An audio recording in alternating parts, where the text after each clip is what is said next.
So here we're going to talk about sequencing. Now the key thing with sequencing, and what that means is that's the layout of your warehouse and the order you'll go around picking. So you can see here, we've got our locations, A0, A1. If you follow me around, here you can see we've got A2 on this side. So what we're doing here is we're going to start our pick route here at A0, 1, 2. We'll walk down the sides of our aisles.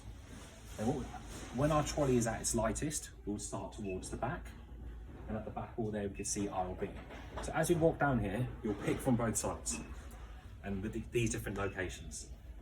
And the best thing is, these are at the ends of the aisle, so you're making good use of the space. Normally this would be dead space, just maybe for turning, but now we've managed to put in probably 500 plus locations here in total. As you go around and you finish here in aisle A, which is at the end, and you swing around aisle B.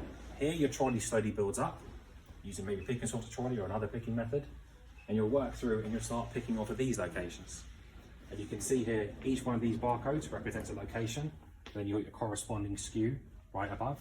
The beauty of this, no need for the cost of dividers, and you have different coloured SKUs so they're easy to identify.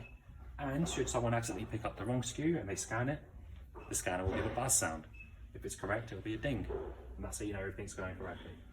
And then you follow it through, zigzag through this aisle, going left to right with the trolley. And when you finish at aisle B, you'll move round at the end to aisle C and do the same thing back. Now the key thing here is snaking through the warehouse in an efficient way while carrying weight for as little as possible.